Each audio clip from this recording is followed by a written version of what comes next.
전설 속 사방신 주작이 깨어났다. 천년 고찰이 하룻밤 만에 잿더미가 된 날 왕따 동자가 불꽃을 끌어안은 이유. 첩첩산중이라는 말로는 부족했다.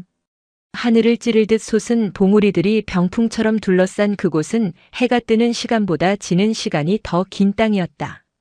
그 어둑한 골짜기 깊숙한 곳에 금화사가 자리하고 있었다. 이름 그대로 금과 불의 절이었다. 세간의 돌기를 금화사의 향불이 꺼지면 나라의 지맥이 끊긴다고 했다. 그 흉흉하고도 신비로운 소문은 사람들의 불안을 먹고 자랐다. 난세였다. 흉년이 들고 역병이 돌아도 금화사의 기와는 날로 번들거렸고 대웅전의 단청은 해마다 새로 칠해져 핏빛처럼 붉었다. 사람들은 자신들의 배를 쫄쫄 굶기면서도 금화사의 불전함에는 쌀과 엽전을 쏟아부었다.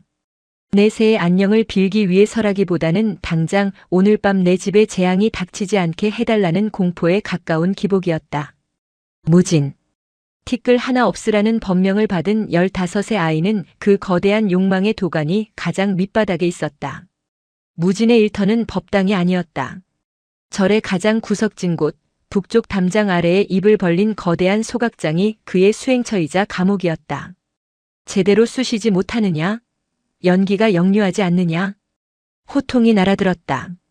절의 살림을 도맡아 하는 원주 스님 법명 도광이었다. 그는 늘 미간을 찌푸린 채 무진을 닥달했다. 도광의 손에는 염주 대신 장부와 붓이 들려있을 때가 더 많았다.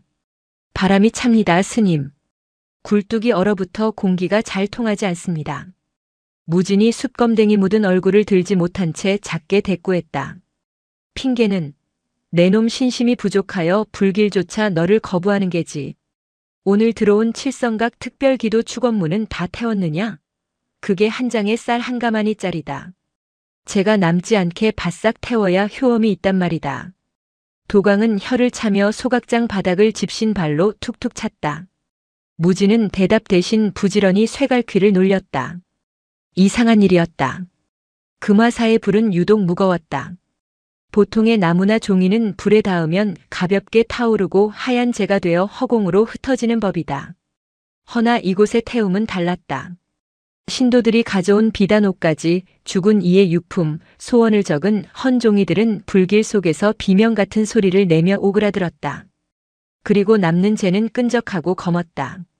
바람이 불어도 날아가지 않고 바닥에 눌어붙어 마치 검은 진흙처럼 쌓였다. 무진은 그것이 사람들의 욕심 무게라고 생각했다. 아들을 낳게 해달라는 욕심, 남편의 첩을 저주해달라는 도끼, 경쟁자를 죽여달라는 사례. 그런 것들이 종이에 스며들어 있으니 불조차 그것을 깨끗이 사르지 못하는 것이라 여겼다. 저기 무진아. 도광이 사라지자 부목 처사가 쭈뼛거리며 다가왔다. 나이는 40이 넘었으나 지능이 모자라 절에서 허드렛 일을 하는 사내였다. 이거 주지 스님이 버리라신다. 처사가 내민 것은 화려한 자수가 놓인 방석과 고급 비단 이불이었다. 멀쩡하다 못해 귀해 보이는 물건이었다. 이걸 왜 태워요? 빨아서 쓰면 될 텐데. 부정 탓다신다. 이 물건 시주한 대감마님 댁이 어제 역모로 몰려 멸문지화를 당했다지 뭐냐. 재수옴 붙는다며 꼴도 보기 싫으시단다. 무진은 묵묵히 물건을 받아들었다. 어제까지만 해도 대감마님의 만수무강을 축원하며 가장 상석에 놓였던 방석이었다. 하루아침에 주인의 목이 달아나자 물건 또한 쓰레기 취급을 받게 된 것이다. 무진은 아궁이 문을 열었다. 시뻘건 불길이 혀를 날름거리며 뿜어져 나왔다. 비단 이불을 던져 넣자 불길이 잠시 주춤하더니 이내 맹렬하게 그것을 집어삼켰다. 검은 연기가 굴뚝이 아닌 아궁이 입구로 컥하고 뱉어졌다. 매캐한 냄새가 코를 찔렀다. 비단 타는 냄새는 고기 굽는 냄새와 비슷해서 역겨웠다. 업이다. 무진은 속으로 중얼거렸다. 어릴 적 절 앞에 버려져 주지인 묘각 스님의 손에 거두어졌을 때부터 그는 이 말을 귀에 못이 박히도록 들었다. 내 부모가 너를 버린 것도 내 업이고 내가 이 추운 날 아궁이 앞에서 숯검댕을 뒤집어 쓰고 사는 것도 다 전생의 업이라고. 그러니 군말 말고 갚으라고. 하지만 무진은 의문이 들었다. 죄를 짓지 않은 어린아이가 짊어져야 할 업이 저리도 무거운 것이라면 저기 저 법당 안에서 비단 옷을 입고 기름진 밥을 먹으며 남의 불행을 담보로 돈을 세는 스님들의 업은 대체 언제 태워지는 것인가. 밤이 깊어지자 눈발이 날리기 시작했다. 금화사의 겨울은 혹독했다. 산짐승도 얼어 죽어 나자빠지는 추위였다. 무지는 소각장 옆에 딸린 다 쓰러져가는 헛간으로 들어갔다. 구들장은 차갑게 식어 있었다. 땔감이 부족한 탓이 아니었다.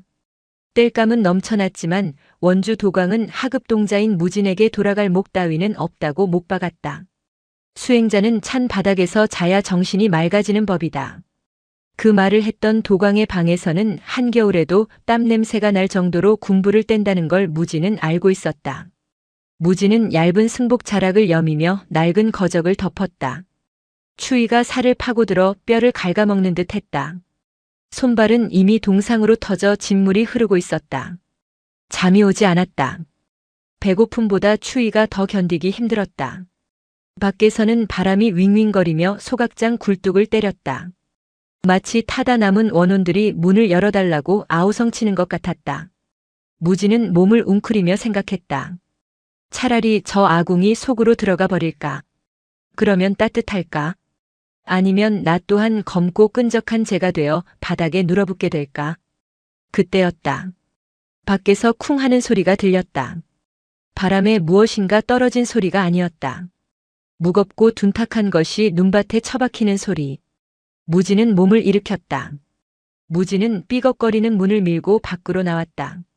세상은 온통 하얗고 검었다. 눈보라가 시야를 가렸지만 소각장 앞에 무언가 검은 덩어리가 떨어져 있는 것은 분명했다. 처음에는 까마귀인 줄 알았다.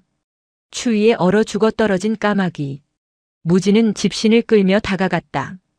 가까이 갈수록 그 형체는 기이했다. 새라고 하기에는 너무 컸고 짐승이라기에는 깃털에 흔적이 있었다. 무엇보다 그 주변에 눈이 녹고 있었다. 맹렬한 추위 속에서도 그 검은 덩어리 주위로만 희미한 김이 피어오르고 있었다. 이게 뭐지? 무진이 쭈그리고 앉아 자세히 들여다보았다. 그것은 숫덩이처럼 보였다. 온몸이 새까맣게 타버린 듯한 형상. 깃털은 다 타서 앙상한 깃대만 남았고 살갗은 화상을 입어 짓물러 있었다. 하지만 숨이 붙어 있었다. 흉측하게 그을린 가슴팍이 미약하게 오르내리고 있었다. 그것이 눈을 떴다. 눈동자마저 탁한 회색일 줄 알았으나 의외로 맑고 붉은 눈동자가 무진을 쏘아보았다. 금방이라도 꺼질 듯 위태로우면서도 그 안에는 섬뜩할 만큼의 생기가 도사리고 있었다. 짐승은 무진을 보자마자 부리를 딱딱거리며 위협하려 했으나 힘이 없어 고개조차 가누지 못했다.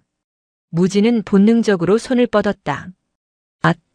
손끝이 닿자마자 화상을 입을 듯한 열기가 느껴졌다. 눈밭에 쓰러져 있는데도 체온이 불덩이 같았다. 보통의 짐승이라면 벌써 싸늘하게 식었을 터였다. 이건 보통 새가 아니다. 절에서 자라며 주워들은 풍월이 있었다. 불 속에 산다는 전설의 동물이나 영험한 짐승들 이야기. 하지만 눈앞에 이것은 영물이라기보다는 저주받은 괴물에 가까워 보였다. 흉측하고 냄새나고 더러웠다. 그러나 무지는 그것을 외면할 수 없었다. 타다만 장작처럼 버려진 모습이 꼭 자신 같았기 때문이다. 쓸모 없어지면 가차없이 불 속에 던져지는 저 소각장의 쓰레기들과 다를 바 없는 처지. 무지는 입고 있던 낡은 조끼를 벗어 짐승을 감쌌다. 뜨거운 열기가 천을 뚫고 전해졌다. 가자. 여기 있으면 얼어 죽어. 아니 식어 죽는다고 해야 하나. 무지는 녀석을 품에 안고 헛간으로 뛰어들어갔다. 밤새 무지는 잠을 설쳤다. 녀석은 물을 줘도 마시지 않았고 누룽지를 줘도 거들떠보지 않았다. 그저 고통스러운 듯 쇳소리를 내며 몸을 떨 뿐이었다. 열기는 계속해서 뿜어져 나왔다. 덕분에 냉골이었던 헛간 공기가 훈훈해졌다. 무지는 아이러니함을 느꼈다. 살리려고 데려왔는데 오히려 자신이 이 녀석 덕분에 얼어 죽지 않게 생겼으니 말이다. 다음 날 아침 날이 밝자마자 무지는 소각장 일을 시작해야 했다. 녀석을 헛간 구석에 집더미 깊숙이 숨겨두었다. 들키면 도광 스님이 당장 내다버리거나 재수 없다며 아궁이에 던져버릴지도 모를 일이었다. 오전 내내 무진은 어제 태우다 남은 재를 긁어냈다. 간밤에 식은 재는 유독 끈적거렸다. 그때 헛간 문이 삐그덕 열렸다. 무진은 소스라치게 놀라 돌아보았다. 다행히 사람은 아니었다. 어제 그 새였다. 비틀거리는 걸음으로 헛간 문턱을 넘어 나오고 있었다. 안 돼. 들어가 있어. 무진이 급히 달려가려 했지만 새의 동작이 더 빨랐다. 녀석은 굴뚝 아래 떨어진 아직 온기가 남아있는 잿더미 쪽으로 다가갔다. 그리고 믿을 수 없는 행동을 했다. 부리로 뜨거운 숯 조각을 쪼아 먹기 시작한 것이다. 야, 그거 먹는 거 아니야. 무진이 기겁하여 녀석을 들어 올렸다. 하지만 새는 필사적으로 발버둥치며 숯 조각을 삼켰다. 목구멍으로 시뻘건 불씨가 넘어가는 것이 보였다. 살이 타는 냄새가 날 줄 알았는데 오히려 향긋한 냄새가 났다. 마치 최고급 치명을 피울 때 나는 그윽한 향기였다. 숯을 삼킨 새의 깃털에서 미세하게 붉은 광채가 돌았다. 짓물렀던 상처가 눈에 띄게 아물어 있었다. 무진은 멍하니 그 광경을 바라보았다. 불을 먹어? 그때였다.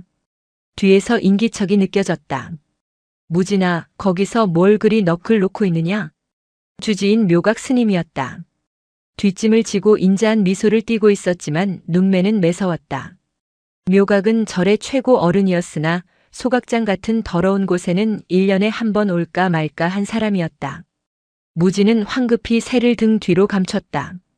다행히 녀석은 무진의 옷자락 속으로 파고들며 얌전히 있었다. 아, 아닙니다, 스님. 재를 정리하고 있었습니다. 그래. 요새 소각장이 영 시원찮다는 말이 들려와 봤다. 연기가 자꾸 법당 쪽으로 넘어온다고 신도들이 불평을 해서 말이다. 묘각의 시선이 무진의 등 뒤 정확히는 꼼지락거리는 옷자락 쪽으로 향했다. 무진의 심장이 쿵쾅거렸다. 그리고 이상한 기운이 느껴져서 말이다. 뭔가 타지 않아야 할 것이 타고 있는 냄새가 나. 묘각이 코를 킁킁거렸다. 그는 영험하기로 소문난 승려였다. 귀신을 쫓고 병을 고친다는 소문이 자자했다. 비록 무진은 그가 돈 없는 병자는 거들떠보지도 않는다는 걸 알고 있었지만 그의 감이 예사롭지 않다는 것만은 인정해야 했다. 어제 젖은 나무를 태워서 그런가 봅니다. 주의하겠습니다. 무진이 고개를 깊이 숙였다. 묘각은 잠시 무진을 응시하다가 고개를 갸웃하며 돌아섰다. 그래. 티끌없이 하라 하여 무진이라 지어주었거늘 어째 너는 날이 갈수록 더러운 것만 묻히고 사는구나. 쯧쯧. 묘각이 멀어지자 무진은 다리에 힘이 풀려 주저앉았다. 옷자락 속에서 새가 머리를 쏙 내밀었다. 녀석의 부리 끝에 검댕이 묻어 있었다. 마치 씩 웃는 듯한 표정이었다. 그날 이후 기묘한 동거가 시작되었다. 무진은 녀석에게 불씨라는 이름을 붙여주려 했으나 녀석은 그 이름을 싫어하는 눈치였다. 그저 새야라고 부르면 반응했다. 새의 식성은 까다롭고도 단순했다. 곡식이나 물은 일절 입에 대지 않았다. 오직 타다 남은 재, 그 중에서도 사람들의 사연이 깊게 밴 물건을 태운 재만을 골라 먹었다. 그냥 나무를 태운 재는 거들떠보지도 않았다. 하지만 자식을 잃은 어미가 바친 베네쩌고리를 태운 재, 남편의 병을 고치기 위해 머리카락을 잘라 바친 여인의 머리카락 타다 남은 찌꺼기, 누군가를 저주하며 쓴 부적을 태운 재. 그런 것들에는 환장한 듯 달려들었다. 무진은 알 수 있었다. 녀석은 물질을 먹는 게 아니었다. 그 안에 담긴 인간의 염을 먹는 것이었다. 새가 재를 먹을수록 무진의 헛간은 변화하기 시작했다. 한겨울인데도 헛간 지붕 위에 눈만 녹아내렸다. 헛간 안은 언제나 훈훈했다. 밤마다 새는 무진의 배 위에 올라가 따리를 틀고 잤는데 그 열기가 어찌나 뜨뜻한지 무진은 평생 처음으로 추위 없는 밤을 보낼 수 있었다. 동상으로 썩어가던 손발의 피부도 새살이 돋아 깨끗해졌다. 하지만 그 평화는 금화사 전체의 이변과 맞물려 돌아가고 있었다. 이게 무슨 변고란 말인가? 법당에서 비명이 터져 나왔다. 아침 예불을 드리러 들어갔던 노스님이 기절초풍하여 뛰쳐나왔다. 대웅전 본존불의 얼굴이 검게 그을려 있었다. 누군가 불을 지른 흔적은 없었다. 그런데도 불상의 황금색 도금이 마치 불에 그을린 듯 시커멓게 변색하여 있었다. 닦아내려 해도 닦이지 않았다. 마치 불상 자체가 속에서부터 타들어간 듯한 모습이었다. 부처님이 노하셨다. 부정이 탔어. 신도들은 공포에 질려 수군거렸다. 묘각 스님은 짐짓 엄숙한 표정으로 신도들을 진정시켰으나 당황한 기색이 역력했다. 누군가 부정한 마음을 품고 법당에 들어왔기 때문이다. 대대적인 참회 기도를 올려야 한다. 묘각은 즉시 특별 기도회를 열었다. 당연히 참가비는 평소의 2배였다. 사람들은 부처님의 노여움을 풀기 위해 앞다투어 지갑을 열었다.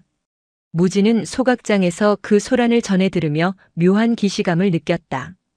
불상이 검게 변한 날은 바로 어제 사기 도박으로 돈을 번 거상이 자신의 죄를 씻겠다며 거에게 돈다발과 장부책을 몰래 태워달라고 부탁했던 날이었다. 무지는 거상이 주고 간 돈을 받지 않으려 했으나 원주 도광이 낚아채듯 가져갔고 장부책은 무진이 태웠다.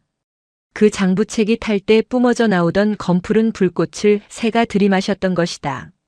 새는 그날 밤 유독 크고 붉은 똥을 쌌다. 그 똥은 식지도 않고 붉게 빛났다.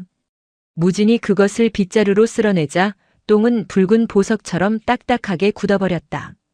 사람들의 죄를 먹고 불상이 대신 벌을 받는 건가? 무진은 헛간 구석에서 자고 있는 새를 내려다보았다. 처음 주워왔을 때보다 덩치가 2배는 커져 있었다. 잿빛이었던 깃털 사이로 이제는 제법 선명한 붉은 깃털들이 돋아나고 있었다. 그 붉은색은 아름다우면서도 불길했다. 마치 굳지 않는 피 혹은 꺼지지 않는 불꽃의 색이었다. 그때 헛간 문이 벌컥 열렸다. 이번에는 원주 도광이었다. 그의 뒤로 험상궂게 생긴 승려 2명이 몽둥이를 들고 서 있었다. 이 쥐새끼 같은 놈. 내 놈이 감히. 도광이 다짜고짜 무진의 멱살을 잡았다. 무슨 일이십니까, 스님? 시침이 떼지 마라. 창고에 보관해둔 최고급 침향 한 상자가 사라졌다. 냄새가 이쪽으로 나서 와봤더니 역시나 여기서 향 냄새가 진동을 하는구나. 무진은 아차 싶었다. 어제 새가 트림을 할 때마다 그윽한 향 냄새가 났었다. 그것이 침향 냄새였던 것이다. 무진이 모르는 사이 새가 창고까지 들어가 향을 훔쳐먹은 게 분명했다. 저는 모르는 일입니다. 저는 창고 열쇠도 없지 않습니까? 이놈이 주둥이를 놀려? 내 놈 몸에서 나는 이 냄새는 뭐란 말이냐? 뒤져라. 샅샅이 뒤져. 승려들이 헛간을 뒤집어 엎기 시작했다. 집더미가 파헤쳐지고 무진의 낡은 옷가지들이 바닥에 나뒹굴었다. 무진은 숨이 멎을 것 같았다. 새가 숨어있는 구석의 항아리 쪽으로 승려의 손이 다가가고 있었다. 저기 항아리가 수상합니다. 승려가 소리쳤다. 도광의 눈이 번들거렸다. 열어봐.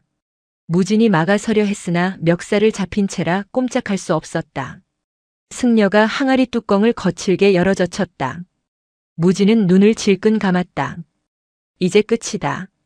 요물을 숨겨둔 죄로 멍석마리를 당해 쫓겨날 것이고 새는 죽임을 당할 것이다. 하지만 항아리 안을 들여다본 승려의 표정이 묘하게 일그러졌다.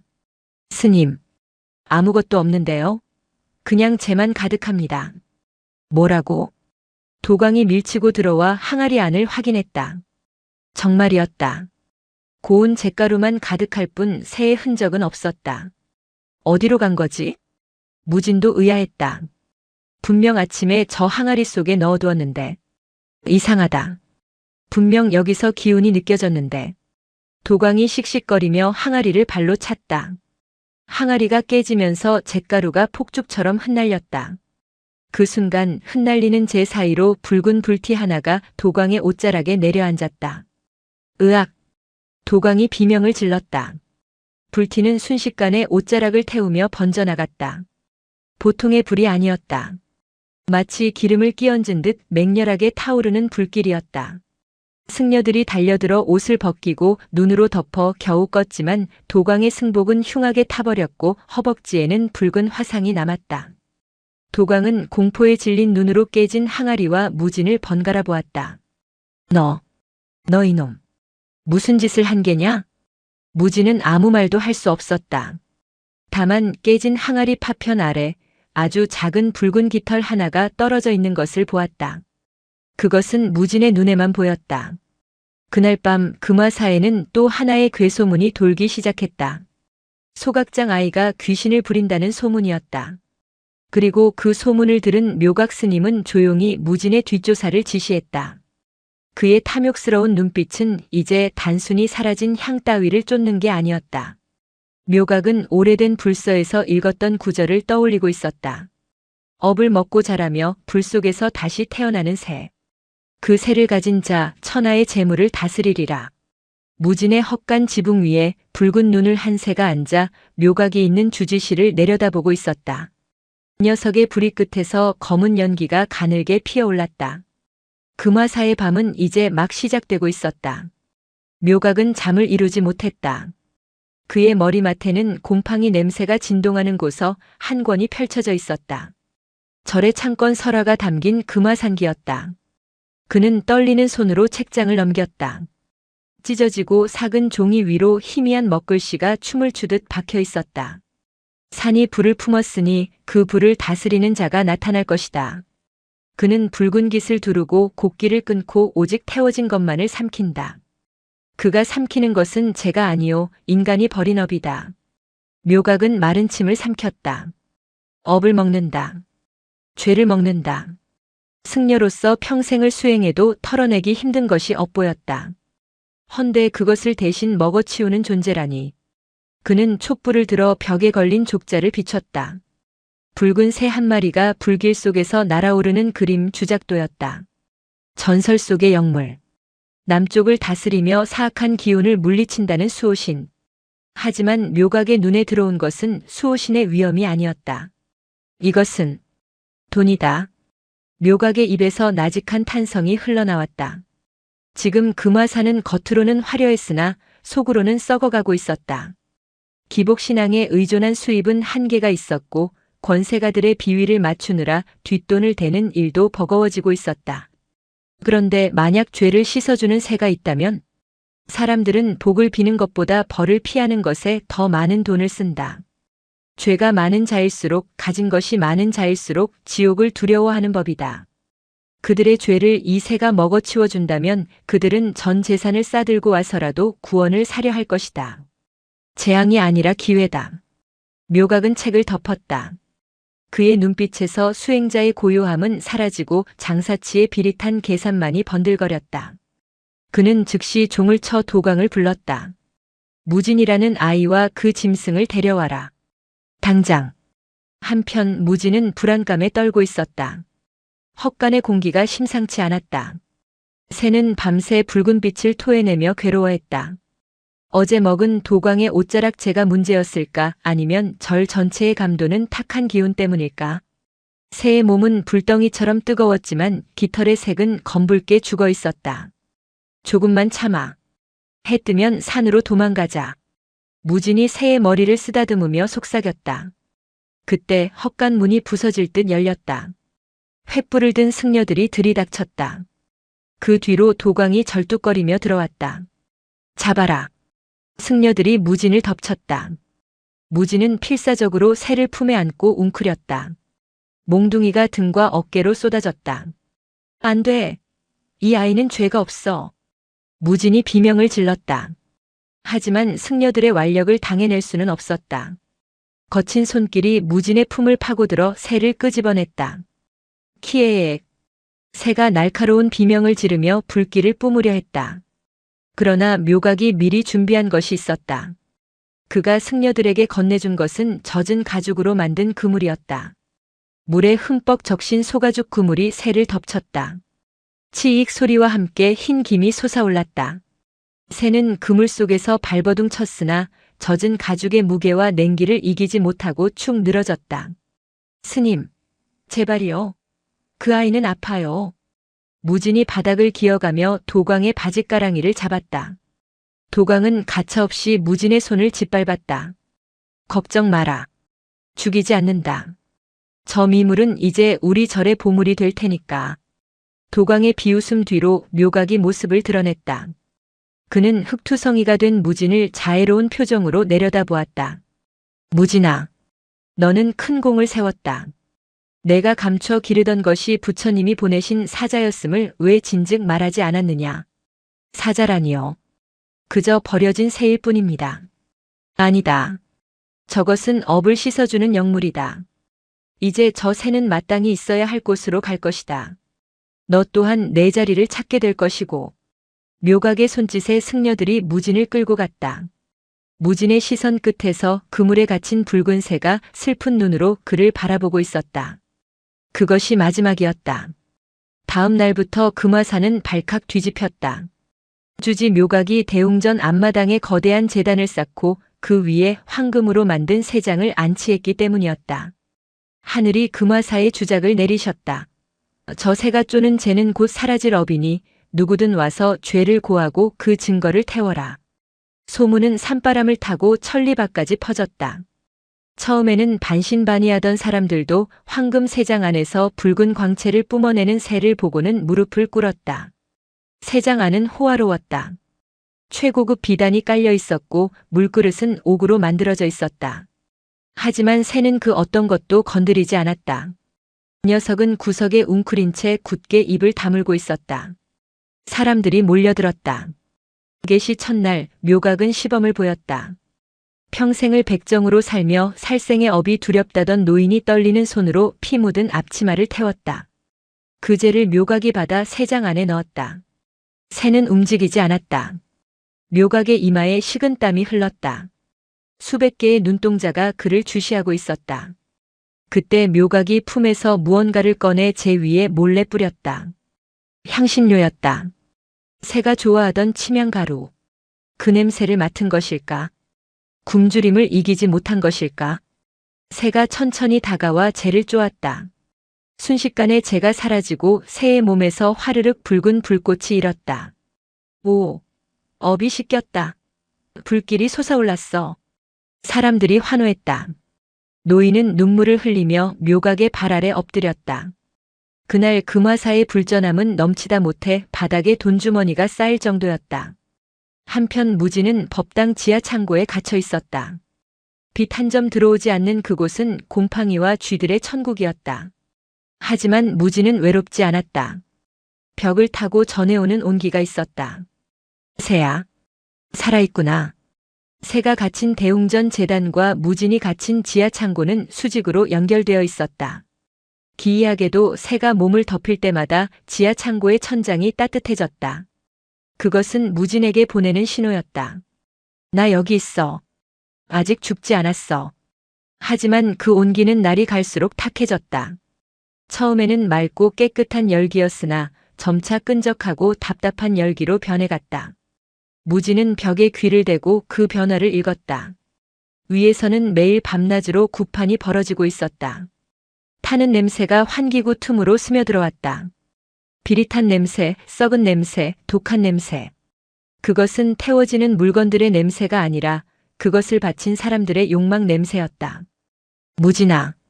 작은 창살 틈으로 누군가 주먹밥을 밀어 넣었다. 부목 처사였다.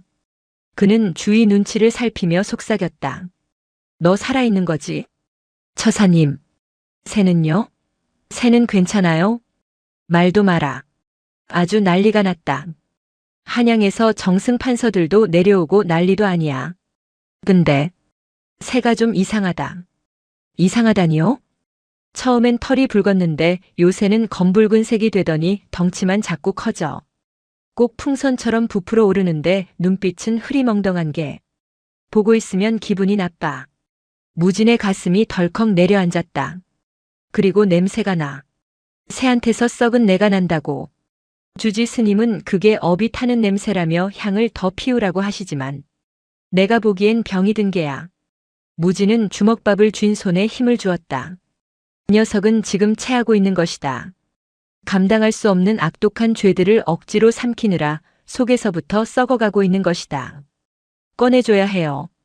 그러다 죽어요. 쉿. 큰일 날 소리. 지금 그 새가 절의 기둥뿌리보다 더 귀하신 몸이야. 근처에 얼씬만 해도 호위 승려들이 몽둥이질을 한다고. 처사는 서둘러 자리를 떴다. 무지는 어둠 속에서 천장을 올려다보았다. 묵직하고 불쾌한 열기가 천장을 뚫고 내려와 무진의 목을 조르는 듯 했다. 내가 나가야 해. 나가서 멈춰야 해. 무진은 쥐구멍을 파듯 벽돌 틈을 손톱으로 긁어내기 시작했다. 손톱이 뒤집히고 피가 흘렀지만 멈출 수 없었다. 위에서 들려오는 징소리가 마치 새의 비명처럼 들렸기 때문이다. 보름달이 뜬 밤이었다. 금화산은 대낮처럼 밝았다. 이날은 대사면 기도회가 열리는 날이었다. 묘각이 기획한 가장 큰 행사였다. 살인, 강도, 매국. 세상의 법으로는 씻을 수 없는 중죄를 지은 자들만을 위한 특별한 밤이었다. 참가비는 집 한 채 값이었다. 그럼에도 대웅전 마당은 인산인해를 이루었다. 그들의 얼굴은 하나같이 기름지고 눈빛은 불안하게 흔들렸다. 죄의 무게가 무거울수록 지갑은 가벼워지는 법이었다. 묘각은 붉은 가사를 입고 제단 위에 섰다. 그의 얼굴은 확신과 광기로 번들거렸다. 중생들이여, 그대들의 업이 아무리 깊고 어두울지라도 이 성스러운 영주 앞에서는 한 줌의 재일 뿐이다. 태워라. 그리고 잊어라. 북소리가 울리고 첫 번째 의뢰인이 나섰다. 비단으로 얼굴을 가린 여인이었다. 그녀는 떨리는 손으로 피 묻은 저고리와 낡은 인형을 화로에 던졌다. 첩의 자식을 우물에 밀어넣고 죽인 죄였다. 화로에서 검은 연기가 솟구쳤다. 매캐한 악취가 진동했다. 묘각은 그 연기와 재를 모아 황금 세장 안으로 밀어넣었다. 세장 안의 새는 거대해져 있었다. 처음 무진이 발견했을 때의 10배는 좋게 되어 보였다. 하지만 그것은 건강한 성장이 아니었다. 깃털은 윤기를 잃고 푸석했으며 배는 비정상적으로 부풀어 올라 핏줄이 붉어져 있었다. 눈은 초점을 잃고 몽롱했다. 새는 재가 들어오자 조건반사적으로 부리를 벌렸다. 기계적인 움직임이었다. 재를 삼키는 모굴대가 힘겹게 꿈틀거렸다. 꾸르르. 컥. 새가 괴로워하며 몸을 비틀었다. 하지만 사람들은 환호했다. 새의 몸에서 뿜어져 나오는 붉은 빛이 강렬해졌기 때문이다. 그것이 고통의 발작이라는 것을 아는 이는 아무도 없었다. 다음은 흉악한 산적 두목이었다. 그는 자신이 죽인 사람들의 이름이 적힌 종이를 태웠다. 수십 명의 원한이 서린 재였다. 그 재는 색깔부터 달랐다. 시퍼런 도끼가 서려 있었다. 새는 뒷걸음질 쳤다. 본능적인 거부였다. 드십시오. 어서 드십시오. 묘각이 새장 틈으로 긴 막대를 넣어 새를 찔렀다. 뾰족한 끝이 새의 옆구리를 찔렀다. 새는 비명을 지르며 억지로 재를 쪼았다. 그 순간이었다. 지하 창고의 벽을 뚫고 나온 무진이 대웅전 기둥 뒤에 숨어 그 광경을 목격했다. 흙투성이가 된 얼굴로 그는 숨을 멈췄다. 새의 눈과 무진의 눈이 마주쳤다. 새는 울지 않았다. 다만 그 맑았던 눈동자에서 붉은 눈물 한 방울이 툭 떨어졌다. 그것은 액체가 아니었다. 녹아내린 불꽃이었다. 눈물이 바닥에 닿자마자 치익 소리와 함께 돌바닥이 뚫렸다. 무진은 깨달았다. 저것은 정화가 아니다. 이 녀석은 지금 독을 마시고 있다. 사람들의 욕망을, 저 더러운 죄악들을 정화하지 못한 채 몸속에 차곡차곡 쌓아두고 있는 것이다. 곧 터질 것이다. 이 절도, 저 사람들도, 그리고 새도. 멈춰. 무진이 군중을 해치고 뛰쳐나갔다. 그의 목소리는 북소리에 묻혀 작았지만 그 절박함은 날카로웠다. 그만둬요. 먹이지 마세요. 토하게 해야 해요. 무진이 제단으로 기어올랐다. 호위 승려들이 당황하여 그를 막아섰다. 묘각이 인상을 찌푸리며 돌아보았다. 저 미친놈을 당장 끌어내라. 승려들이 무진의 팔다리를 잡았다. 무진은 바닥에 질질 끌려가면서도 새를 향해 소리쳤다. 뱉어. 삼키지 마. 뱉어내란 말이야. 그 외침이 새에게 닿았을까.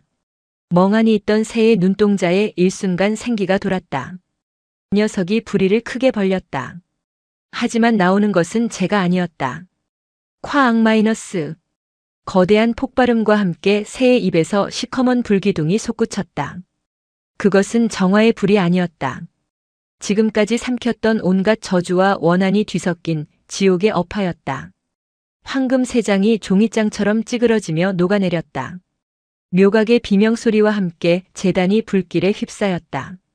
죄의 연회는 순식간에 아수라장으로 변했다. 그 혼란의 중심에서 불타는 세장 밖으로 걸어나오는 존재가 있었다. 더 이상 새의 형상이 아니었다. 펄펄 끓는 용암을 뒤집어 쓴 듯한 거대하고 기괴한 불의 괴수. 그것이 묘각을 향해 고개를 돌렸다. 심판의 시간이 시작된 것이다. 그것은 폭발이었으되 파편이 튀지 않았고 화재였으되 연기가 위로 솟지 않았다. 터져나온 검은 불길은 마치 살아있는 뱀떼처럼 바닥으로 깔려 흘렀다. 으악! 불이야. 내 옷, 내 비단 옷. 아비규환의 현장에서 기이한 일이 벌어졌다. 보통의 불이라면 가장 먼저 건조한 목조 기둥이나 종이 문사를 태워야 마땅했다. 허나 이 검은 불은 대웅전의 굵은 쌀이나무 기둥을 피해갔다.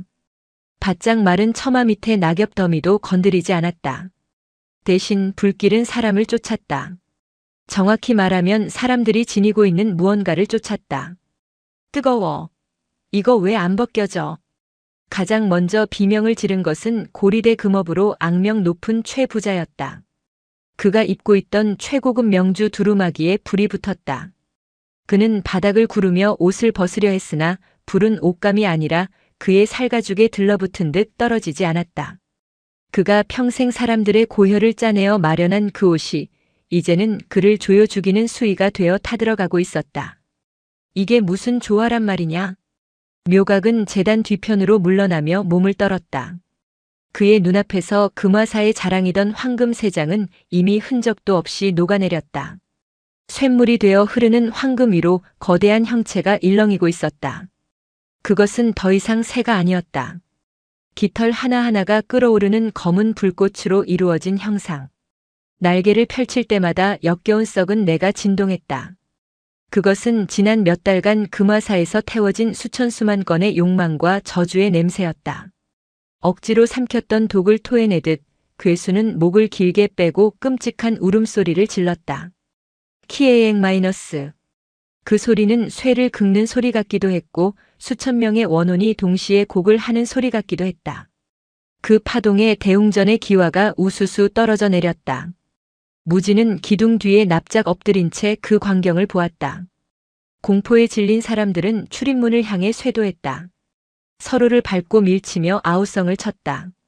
비켜. 내가 먼저야. 이거나. 내 돈주머니. 사람들이 엉켜 넘어졌다. 그런데 기이하게도 욕심껏 챙긴 보따리가 무거운 자일수록 불길이 먼저 덮쳤다. 뇌물 장부를 품에 안고 뛰던 관리는 장부에 붙은 불이 손목으로 옮겨붙자 비명을 지르며 나뒹굴었고 금괴가 든 전대를 허리에 찬 상인은 그 무게 때문에 불길에 발목이 잡혔다. 반면 아무것도 가진 것 없이 허드렛 일을 하던 부목 처사나 공양주 보살들은 불길 사이를 요리조리 피해 달아날 수 있었다. 불은 그들의 낡고 해진 무명옷에는 관심이 없었다. 업이다. 무지는 중얼거렸다. 저 불은 땔감을 태우는 게 아니다. 집착을 태우고 있다. 놓지 못하는 것, 버리지 못하는 욕심, 남을 해쳐서라도 얻으려 했던 이기심. 그것들이야말로 저 불괴물이 가장 좋아하는 땔감이었던 것이다. 무진아, 얼른 도망가자. 어느새 다가온 부목 처사가 무진의 팔을 잡아 끌었다. 그의 얼굴은 그을음투성이었지만 눈빛만은 다급했다. 저건 요물이야. 저리 다 탈 거야. 안 돼요. 처사님 먼저 가세요. 뭐라고? 제가 시작했어요. 제가 데려왔으니까. 제가 끝내야 해요. 무지는 처사의 손을 뿌리쳤다. 처사는 발을 동동 구르다가 무너지는 담벼락을 피해 산 쪽으로 달아났다. 무지는 홀로 남았다. 아니, 홀로 남겨진 것은 무진과 탐욕에 눈이 멀어 도망치지 못한 자들, 그리고 저 불타는 괴수뿐이었다. 대웅전 마당은 거대한 화로가 되어 있었다. 열기는 숨을 들이마실 때마다 폐를 태울 듯 뜨거웠다. 묘각은 구석으로 몰렸다. 그의 붉은 가사는 이미 여기저기 불똥이 튀어 구멍이 나 있었다. 그는 손에 쥐고 있던 주장자 지팡이를 휘두르며 괴수에게 소리쳤다. 물러가라. 내가 내 놈을 먹여 살렸다. 금장집을 주고 최고급 향을 먹였거늘 은혜도 모르고 주인을 무느냐. 그의 외침은 공허했다. 괴수는 천천히 고개를 돌려 묘각을 바라보았다. 텅 빈 눈구멍 안에서 시퍼런 불길이 이글거렸다. 녀석에게 묘각은 주인이 아니었다. 자신에게 썩은 고기를 강제로 먹인 학대자이자 가장 기름진 업보 덩어리일 뿐이었다. 괴수가 한 발짝 내디뎠다. 발이 닿는 곳마다 돌바닥이 녹아내렸다. 스님, 살려주십시오. 묘각의 곁에 있던 호위 승려들이 묘각을 밀치고 도망치려 했다. 하지만 사천 왕문 쪽은 이미 불길이 벽을 이루어 막혀 있었다. 막아라. 저놈을 막아. 묘각이 승려의 등을 떠밀었다. 승려 하나가 엉겁결에 앞으로 튀어나갔다. 괴수는 부리를 휘둘러 승려를 치지 않았다. 그저 날개를 한번 퍼덕였을 뿐이다. 그러자 승려의 몸에서 검은 연기가 피어올랐다. 끄악! 승려는 자신의 몸을 쥐어뜯었다. 불은 겉에서 붙은 게 아니라 속에서부터 터져나왔다.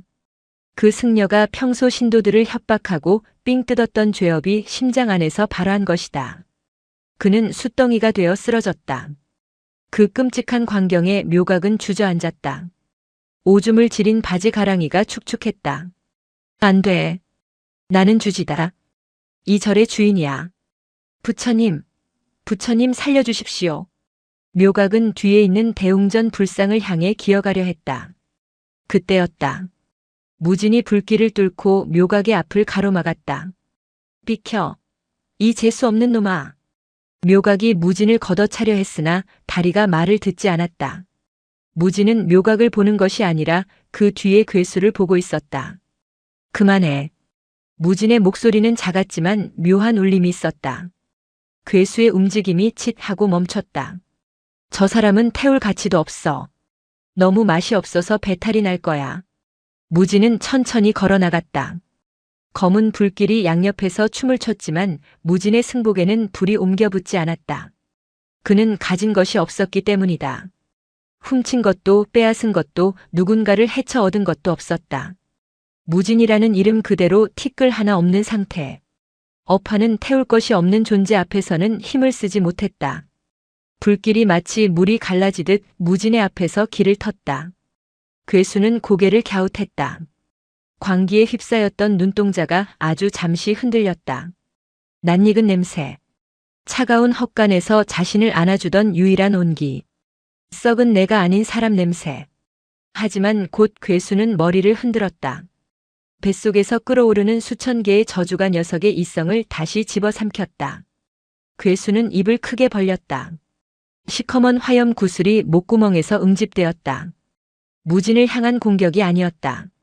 이 세상 모든 것을 태워버리겠다는 맹목적인 파괴 본능이었다. 위험해. 무진이 몸을 날렸다. 동시에 괴수의 입에서 뿜어져 나온 화염포가 대웅전을 강타했다. 쾅! 우지끈!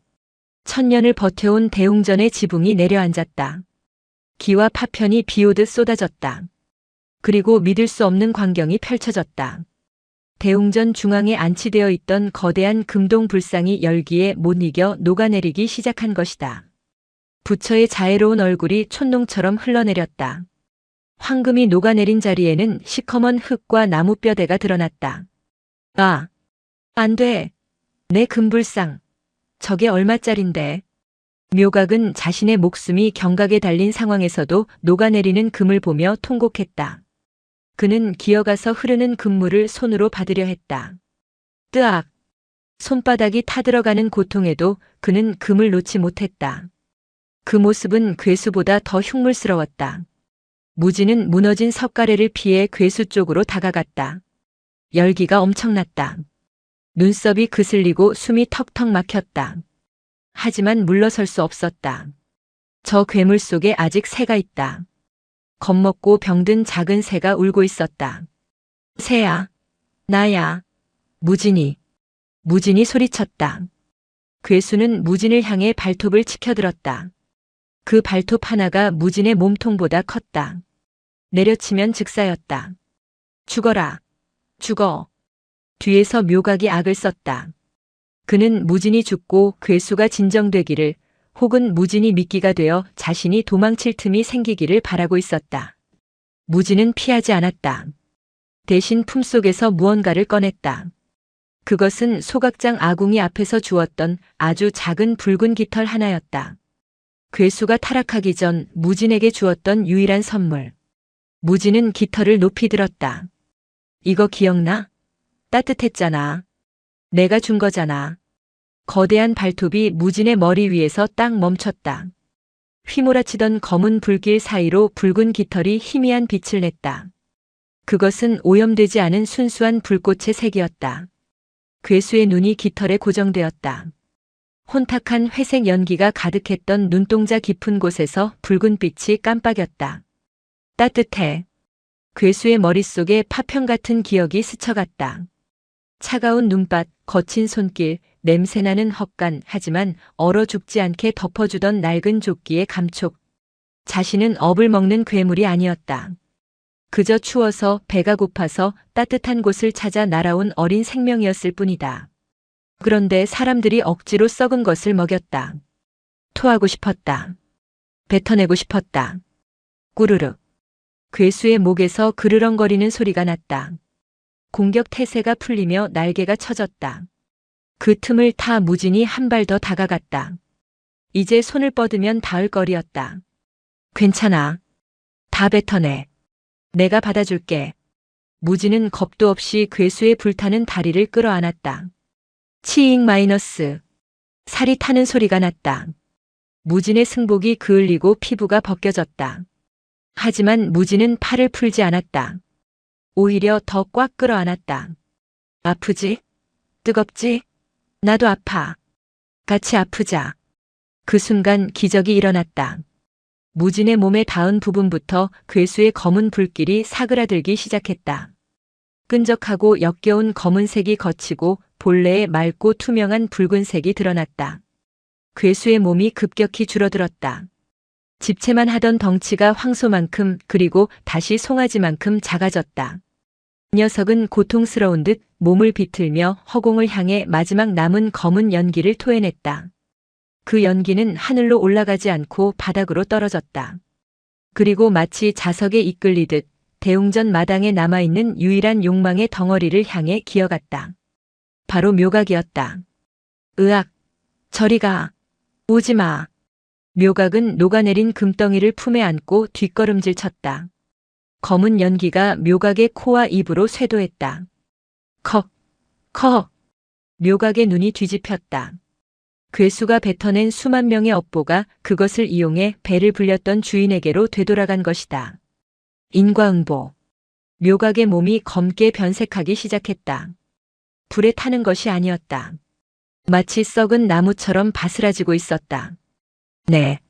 돈. 뇌절.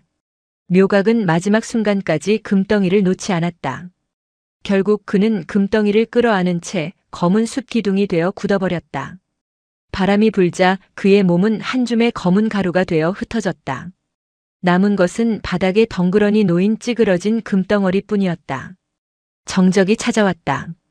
금화산은 폐허가 되었다. 대웅전은 뼈대만 남았고 화려했던 단청은 모두 재가 되었다. 마당에는 도망치다 버리고 간 신발들과 타다 남은 돈주머니들이 뒹굴고 있었다. 무진은 바닥에 쓰러져 있었다. 그의 온몸은 화상으로 엉망이었다. 하지만 숨은 붙어 있었다. 잭! 작은 소리가 들렸다. 무진이 힘겹게 눈을 떴다. 눈앞에 작은 새가 있었다. 처음 만났을 때처럼 작고 여린 모습이었다. 하지만 털은 다 빠지고 붉은 살같이 드러난 볼품없는 모습이었다. 새는 무진의 얼굴로 다가왔다. 그리고 까칠한 혀로 무진의 화상 입은 뺨을 핥았다. 쓰라림 대신 시원한 기운이 퍼졌다. 새가 핥은 자리마다 화기가 빠져나가고 새살이 돋지는 않았지만 고통이 멎었다. 나 끝났어? 무진이 쉰 목소리로 물었다. 새는 대답 대신 무진의 가슴팍으로 파고들었다. 녀석의 몸은 이제 불덩이처럼 뜨겁지 않았다. 사람의 체온과 비슷한 미지근하고 포근한 온기였다. 무지는 떨리는 손으로 새를 감싸 안았다. 하늘에서 눈이 내리기 시작했다. 검게 탄 절터 위로 하얀 눈이 소복이 쌓였다. 재와 눈이 뒤섞여 회색 반죽이 되었다. 날이 밝아오고 있었다. 산 아래 마을에서 사람들이 연기를 보고 올라오는 소리가 들렸다. 저기 봐. 절이 다 탔어. 사람들은? 스님들은? 마을 사람들이 도착했을 때 그들이 본 것은 기이한 풍경이었다. 모든 것이 불타 사라진 잿더미 한가운데 뼈대만 남은 대웅전 앞마당에 소각장 아이 무진이 앉아 있었다. 그의 무릎 위에는 털 빠진 붉은 새 한 마리가 잠들어 있었다. 그리고 그 주변 무진이 앉아있는 반경 10보만큼은 눈이 녹지 않고 재도 날리지 않은 채 깨끗한 흙바닥이 드러나 있었다. 마치 세상의 모든 더러움이 그곳만은 침범하지 못한 성역처럼. 무진은 사람들을 보며 희미하게 웃었다. 그것은 살아남은 자의 안도가 아니었다. 모든 짐을 내려놓은 자의 허탈하고도 평온한 미소였다. 불은 꺼졌어요. 무진의 한마디와 함께 그는 정신을 잃고 쓰러졌다. 새는 날아가지 않고 무진의 곁을 지켰다. 금화산의 전설은 그렇게 끝이 났다. 아니, 새로운 전설이 시작되고 있었다. 재를 먹는 새와 불 속을 걸어 나온 아이의 이야기가. 무진이 눈을 떴을 때 가장 먼저 느껴진 것은 퀴퀴한 흙냄새였다. 천장은 낮았고 벽은 그을려 있었다. 절이 아니었다. 산 아래 마을 어느 화전민의 토굴이었다. 정신이 드는가? 쭈글쭈글한 노파가 미음을 들고 들어왔다. 무진은 벌떡 몸을 일으켰다. 온몸의 근육이 비명을 질렀고 화상 입은 피부가 당겨왔다. 새. 제 새는 어디 있습니까? 그 털 빠진 짐승 말인가? 아궁이 옆에 뒀네. 거기가 제일 따뜻하니까. 무진은 비틀거리며 부엌으로 기어갔다. 아궁이 앞 재가 수북한 곳에 붉은 새가 웅크리고 있었다. 녀석은 무진을 보자마자 힘없이 눈을 깜빡였다. 살아있었다. 하지만 녀석의 깃털은 빛을 잃어 잿빛에 가까웠고 숨소리는 그르렁거렸다. 사흘을 꼬박 앓았어. 자네도 저 짐승도. 노파가 혀를 찼다. 무진은 안도감에 한숨을 내쉬었다. 그러나 그 안도는 곧 바깥에서 들려오는 소란스러움에 깨졌다. 이쪽이다. 이쪽 흙을 파봐. 금물이 이리 흘렀을 게야. 저리 비켜. 내가 먼저 찍었어. 고함과 곡괭이질 소리가 산을 울렸다. 무진이 톡을 밖을 내다보았다. 눈이 휘둥그레졌다. 불타버린 금화사 터 그 검은 폐허 위로 수백 명의 사람이 개미떼처럼 달라붙어 있었다. 마을 사람들뿐만이 아니었다. 소문을 듣고 인근 고을에서 몰려온 장사치, 건달, 심지어 관아의 포졸들까지 뒤엉켜 있었다. 그들은 묘각이 죽으면서 남긴 녹아내린 금불상과 숨겨둔 재물을 찾기 위해 절터를 파헤치고 있었다. 타다 남은 기둥을 도끼로 찍어내고 무너진 탑을 맨손으로 허물었다. 누군가 금 조각이라도 발견하면 서로 뺏기 위해 멱살잡이를 하고 주먹질을 해댔다. 지옥이구나. 무지는 중얼거렸다. 절은 불타 없어졌는데 욕망은 타지 않고 그대로 남았다. 아니, 오히려 껍데기가 사라지자 욕망은 더 노골적인 민낯을 드러냈다. 어제까지만 해도 부처님 자비를 외치며 엎드리던 신도들이 오늘은 부처가 녹아내린 금덩이를 줍기 위해 눈에 핏발을 세우고 있었다. 쯧쯧. 다들 미쳤지. 산신령이 노에서 불을 질렀는데도 무서운 줄 모르고. 노파가 마당에 침을 뱉으며 말했다. 그때 누군가 무진을 발견하고 소리쳤다. 저기 그놈 있다. 소각장 아이. 순식간에 시선이 집중됐다. 흑투성이가 된 사내 몇 명이 몽둥이를 들고 토굴 쪽으로 달려왔다. 야, 이놈아. 내가 불 질렀지? 내 놈이 금덩이 챙겨서 빼돌린 거 아니냐? 어주지 스님이 꽁쳐둔 장부 어디 있어? 내 놈이 다 태웠냐? 그들은 무진의 생사를 걱정하는 게 아니었다. 무진이 알고 있을지도 모르는 보물의 행방 혹은 화풀이 대상이 필요했을 뿐이다. 무진은 본능적으로 뒷걸음질 쳤다. 그때 품속에서 새가 꿈틀거렸다. 녀석이 고개를 내밀고 달려오는 사람들을 향해 짹 하고 울었다. 아주 작고 초라한 울음소리였다. 하지만 그 소리에 섞인 미약한 열기가 무진의 가슴을 데웠다. 도망쳐야 한다. 여기 있으면 저 사람들의 광기에 휩쓸려 뼈도 못 추릴 것이다. 저들은 지금 업에 취해 있다. 무진은 부엌 뒷문으로 몸을 날렸다. 잡아라. 저놈 잡아. 뒤에서 고함이 터졌다. 무진은 가시덤불을 헤치고 산비탈을 굴러내려갔다. 신발이 벗겨지고 발바닥이 찢어졌지만 멈출 수 없었다. 품속에 새가 덜덜 떨고 있었다. 미안해. 미안해. 무진은 울면서 달렸다. 죄를 씻어주던 절은 사라졌고 세상은 여전히, 아니 전보다 더 지독한 아귀 다툼의 현장이 되어 있었다. 소년과 새의 유랑은 그렇게 쫓기듯 시작되었다. 산맥을 2개나 넘어서야 추격자들의 기척이 사라졌다. 낯선 고을, 낯선 장터였다. 무진의 꼴은 거지보다 못했다. 승복은 누더기가 되었고 머리카락은 까까머리 위에 듬성듬성 자라나 더 볼품없었다. 문제는 배고픔이었다. 무진의 배고픔이 아니라 새의 배고픔이었다. 이거 먹어봐. 응? 무진은 대장간 뒷마당에서 훔쳐온 숯 부스러기를 새의 부리에 들이밀었다. 하지만 새는 고개를 돌렸다. 왜 안 먹어? 숯이잖아. 불에 탄 거잖아. 무진은 애가 탔다. 지난 며칠간 새는 아무것도 먹지 않았다. 주막 아궁이에 채 화전민이 밭을 태우고 남은 재, 심지어 대장간의 숯까지 가져다 주었지만 새는 냄새만 맡고는 흥미를 잃었다. 녀석의 몸은 점점 차가워지고 있었다. 붉었던 깃털은 이제 희끄무레한 회색으로 변해 그냥 병든 비둘기처럼 보였다. 입맛이 고급이 된 거야?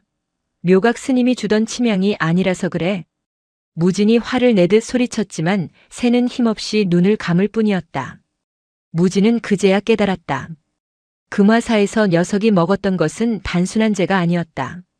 억지로 먹긴 했으나 그건 사람들의 간절함, 욕망, 원한 같은 사연이 담긴 죄였다. 그냥 불에 탄 게 아니라 사람의 마음이 타버린 죄를 먹는구나. 하지만 어디서 그런 죄를 구한단 말인가. 일부러 남의 집에 불을 지를 수도 없는 노릇이었다. 그날 밤 무진은 마을 어귀의 상갓집 앞을 지나게 되었다. 가난한 초상집이었다. 곡소리도 제대로 나지 않는 적막하고 쓸쓸한 초상이었다. 마당 한 구석에서 상주인 듯한 사내가 죽은 아내의 유품을 태우고 있었다. 낡은 저고리 몇 벌과 달아빠진 꽃신 한 켤레가 전부였다. 잘 가시오. 고생만 시켜 미안하오. 저승에서는 비단 옷 입고 사시오. 사내는 울지도 않았다. 그저 멍하니 타오르는 불꽃을 보며 중얼거렸다. 그 목소리에는 깊은 회한과 슬픔, 그리고 이제는 보내줘야 한다는 체념이 섞여 있었다. 무진의 품속에서 새가 반응했다. 녀석이 꼼지락거리더니 무진의 옷깃 사이로 머리를 내밀었다. 녀석의 코가 벌름거렸다. 유품이 타고 남은 연기, 그 매캐하면서도 씁쓸한 냄새를 쫓고 있었다. 불이 사그라들고 사내가 방으로 들어가자 무진은 조심스럽게 다가갔다. 아직 온기가 남은 잿더미였다. 이거 먹을래? 무진이 재를 한 줌 쥐어주었다. 새가 부리를 갖다 댔다. 이번에는 피하지 않았다. 녀석은 천천히 아주 경건하게 재를 쪼아 먹었다. 금화사에서 억지로 삼킬 때와는 달랐다. 그때는 개걸스럽고 고통스러워 보였지만 지금은 마치 약을 먹듯 혹은 차를 마시듯 음미하고 있었다. 재를 다 먹자 새의 깃털 끝에 아주 미세하게 붉은 빛이 돌았다. 녀석은 만족한 듯 무진의 손바닥에 부리를 비볐다. 슬픔을 먹었구나. 무진은 멍하니 녀석을 바라보았다. 이 새는 묘각이 말한 것처럼 죄를 씻어주는 거창한 영물이 아닐지도 모른다. 그저 누군가가 떠나보낸 마음 태워 없애고 싶은 기억의 잔재를 먹고 사는 존재. 그래. 닥치는 대로 태우는 게 아니라 보내주는 걸 먹어야 해. 무진은 새를 다시 품에 넣었다. 가슴팍으로 따뜻한 온기가 전해졌다. 그 온기는 상갓집 사내가 아내를 보내며 태웠던 마지막 사랑의 온도와 닮아 있었다. 다시 길을 떠난 지 보름째 되던 날, 무진은 와요라 불리는 가마터 마을에 도착했다. 흙 굽는 냄새와 나무 타는 냄새가 진동하는 곳이었다. 무진은 배가 고파 쓰러질 지경이었다. 새도 다시 기운을 잃어가고 있었다. 상갓집 제 한 줌으로는 며칠을 버티기 힘들었다. 거기 꼬마. 거기 서 있지 말고 비켜. 짐수레가 지나갔다. 무지는 비틀거리며 마을 끄트머리 다 쓰러져가는 오두막으로 향했다. 그곳에도 낡은 가마가 하나 있었다. 다른 가마들은 연기를 뿜으며 그릇을 구워내느라 바쁜데 이 오두막의 가마는 식어 있었다. 마당에는 깨진 도자기 파편이 산처럼 쌓여 있었다. 멀쩡해 보이는 그릇은 하나도 없었다. 전부 굽다가 깨졌거나 다 구워놓고 일부러 깬 것들이었다. 물 좀 주세요. 무진이 마당에 들어서며 쓰러졌다. 그때 가마 뒤편에서 흑투성이 노인이 걸어 나왔다. 헝클어진 백발에 눈빛이 퀭한 노인이었다. 그는 무진을 보더니 대뜸 망치를 들어 올렸다. 내 그릇 훔치러 왔냐? 깰 것도 없는데 훔쳐갈 게 어디 있다고. 아닙니다. 그냥 지나가던 길에. 지나가? 여긴 막다른 길이야. 돌아가. 노인은 매몰찼다. 하지만 무진이 일어나지 못하고 엎어져 있자 혀를 차며 바가지에 물을 떠왔다. 마시고 썩 꺼져. 재수없게 내 집 앞에서 죽지 말고. 무진은 허겁지겁 물을 마셨다. 노인은 무진을 보다가 무진의 품속에서 삐져나온 붉은 깃털을 보았다. 그건 뭐냐? 닭이냐? 아닙니다. 그냥 병든 새입니다. 병든 새? 꼴을 보니 주인이나 새나 명줄이 간당간당하구나. 노인은 툴툴거리면서도 감자 두 알을 던져주었다. 무진은 감사를 표하며 감자를 먹었다. 노인은 다시 망치를 들고 깨진 도자기 더미 앞에 앉았다. 그리고 멀쩡해 보이는 백자 항아리 하나를 꺼내 들었다. 무진이 보기엔 흠잡을 데 없는 항아리였다. 곡선이 유려하고 빛깔도 고왔다. 그런데 노인은 그 항아리를 노려보며 이를 갈았다. 틀렸어. 이것도 아니야. 흙이 썩었나 불이 썩었나.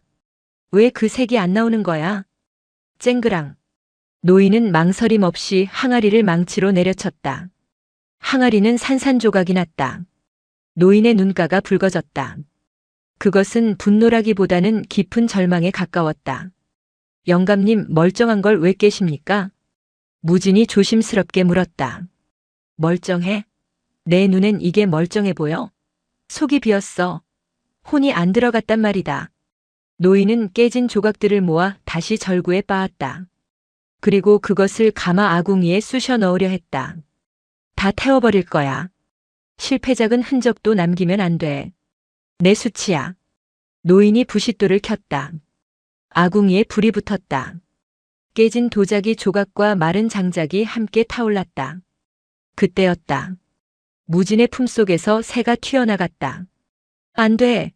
나오면 안 돼. 무진이 소리쳤지만 새는 비틀거리며 아궁이 쪽으로 날아갔다. 노인이 깜짝 놀라 뒤로 물러났다. 뭐야 저거. 불 속으로 들어가잖아. 새는 아궁이 입구에 내려앉았다. 열기가 엄청났지만 새는 피하지 않았다. 오히려 날개를 펴고 그 열기를 쬐었다. 그리고 노인이 수치라 부르며 태워버린 그 실패와 좌절의 연기를 깊이 들이마셨다. 노인은 평생 도자기를 구워왔다. 최고가 되고 싶었으나 되지 못한 한 완벽에 닿고 싶으나 닿지 못한 결핍. 그가 깨트린 수천 개의 그릇에는 그 처절한 집착과 자기 혐오가 서려 있었다. 새가 아궁이 속에서 타고 남은 숯을 쪼았다. 노인의 실패를 먹는 것이었다. 저 짐승이 미쳤나. 노인이 멍하니 중얼거렸다. 새가 숯을 삼킬 때마다 노인의 가슴 속에 맺혀있던 답답한 응어리가 조금씩 풀리는 기분이 들었다. 평생 가슴을 짓누르던 완벽해야 한다는 강박이 저 새의 부리 끝에서 부서져 사라지는 듯한 기이한 감각. 새가 고개를 돌려 노인을 보았다. 잿빛이었던 깃털에 다시금 선명한 주홍빛이 감돌았다. 눈동자가 맑아졌다. 영감님. 무진이 노인에게 말했다. 이 새는 실패한 마음을 좋아해요. 영감님이 버리고 싶은 걸 대신 먹어주는 거예요. 노인은 망치를 떨어뜨렸다. 그는 주저앉아 엉엉 울기 시작했다. 70평생 누구에게도 보이지 않았던 눈물이었다. 자신이 만든 그릇을 제 손으로 깨며 삼켰던 그 많은 울음을 오늘 처음으로 토해내고 있었다. 새는 노인의 울음소리를 자장가처럼 들으며 아궁이의 온기 속에서 붉게 타올랐다. 가마터의 밤은 그렇게 깊어갔다. 도자기 마을을 떠난 무지는 북쪽으로 방향을 잡았다. 늙은 도공이 싸준 감자와 깨진 항아리 조각새가 쉴 수 있는 그릇이 전 재산이었다. 닷새를 걸어 도착한 곳은 백현이라는 큰 고을이었다. 고을 입구에 들어선 무지는 위화감을 느꼈다. 거리는 지나치게 깨끗했다. 보통의 장터라면 응당 있어야 할 거린이나 병자가 보이지 않았고 길가에 개똥 하나 굴러다니지 않았다. 집집마다 대문에는 청렴이나 효가 적힌 입춘방이 붙어 있었다. 이상해. 너무 조용해. 무진이 품속의 새를 다독이며 중얼거렸다. 새는 옥기 속에서 불안한 듯 발톱을 세웠다. 이곳에서는 사람 냄새가 나지 않았다. 대신 짙은 분 냄새와 싸구려 향 냄새가 거리를 메우고 있었다. 거기 너. 멈춰라. 포졸이 창을 겨누며 다가왔다. 행색이 그게 뭐냐? 우리 고을은 흉한 것을 들이지 않는다. 당장 나가라. 지나가는 길입니다. 물 한 모금만 주시면 바로. 안 된다니까. 내일이 사또 나리의 선정비 제막식이다. 감찰사께서 내려오시는데 너 같은 거지가 돌아다니다 눈에 띄면 내 목이 날아간단 말이다. 포졸은 무진을 거칠게 밀쳤다. 그때였다. 무슨 소란이냐? 가마 한 채가 멈춰섰다. 비단 휘장을 걷고 얼굴을 내미니는 40대 중반의 사내, 이 고을의 현감 조대감이었다. 그는 기름진 얼굴에 인자한 미소를 띠고 있었으나 눈빛은 뱀처럼 차가웠다. 아이고 나리. 떠돌이 아이가 물을 구걸하기에.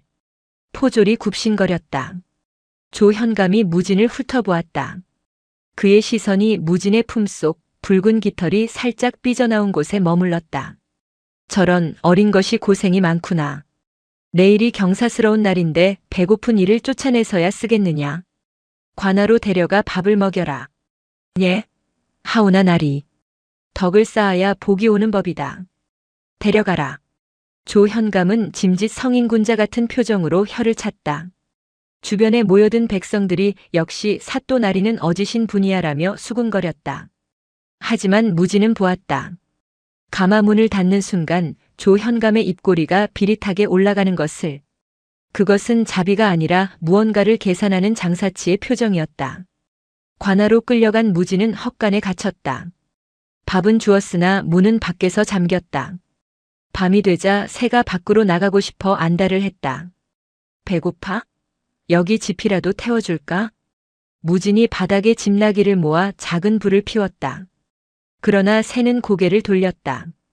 녀석이 원하는 건 단순한 불이 아니었다. 그때 문 밖에서 인기척이 들렸다. 구멍 뚫린 문호지 밖으로 두 사람의 그림자가 어른거렸다. 나리, 저 아이가 품고 있는 것이 예사롭지 않습니다. 아까 보셨습니까? 그 붉은 기운을. 쉰 목소리의 여인 무당이었다. 자네도 보았나? 내 눈에도 기이해 보이더군. 소문에 금화사를 태운 불귀신이 아이 모습으로 떠돈다더니. 혹시 저놈이 그놈 아닐까? 조현감의 목소리였다. 그렇다면 더욱 길조입니다. 내일 제막식에 저 아이를 이용하시지요. 천하의 요물조차 나리의 선정에 감복하여 찾아왔다고 하면 조정에서 내려온 감찰사도 꼼짝없이 나리의 공을 인정할 것입니다. 흐흐. 역시 자네야. 내일 아침 저놈이 가진 새를 뺏어라. 그리고 저놈은 쥐도 새도 모르게 처리하고. 발소리가 멀어졌다. 무지는 주먹을 꽉 쥐었다. 이 깨끗한 마을이 왜 역겨운 냄새를 풍기는지 알 것 같았다. 이곳은 선행을 베푸는 곳이 아니었다. 선행을 연기하는 무대였다. 날이 밝았다. 관아 마당은 잔치 준비로 분주했다. 무지는 밧줄에 묶인 채 마당 한 구석에 무릎 꿇려 있었다. 새는 조현감의 손에 들린 작은 은장 3장에 갇혀 있었다. 놔주세요. 제 새예요. 조용히 해라. 내 놈은 감히 관아에 요물을 들인 죄로 곤장을 맞을 것이다. 포졸이 으름장을 놓았다. 곧이어 감찰사가 도착했다. 한양에서 내려온 깐깐한 노관리였다. 그는 조현감이 세운 거대한 비석을 보며 고개를 끄덕였다. 애민 선정비. 비석에는 조현감이 지난 5년간 굶주린 백성에게 쌀을 나누고 병자를 구휼했다는 내용이 빼곡히 적혀 있었다. 현감의 공덕이 지대하다 들었소. 이 비석이 부끄럽지 않겠소? 감찰사의 질문에 조현감이 머리를 조아렸다. 어찌 감히 거짓을 고하겠습니까? 하늘이 알고 땅이 아는 바입니다. 조현감은 눈짓을 보냈다. 무당이 징을 치며 나섰다. 하늘이 나리의 공덕에 감동하여 전설 속의 영조를 보내셨습니다. 보십시오. 무당이 은장 3장의 덮개를 벗겼다. 새가 모습을 드러냈다. 하지만 녀석의 꼴은 말이 아니었다. 밤새 좁은 새장에 갇혀 시달린 탓에 깃털은 헝클어지고 눈은 풀려 있었다. 오!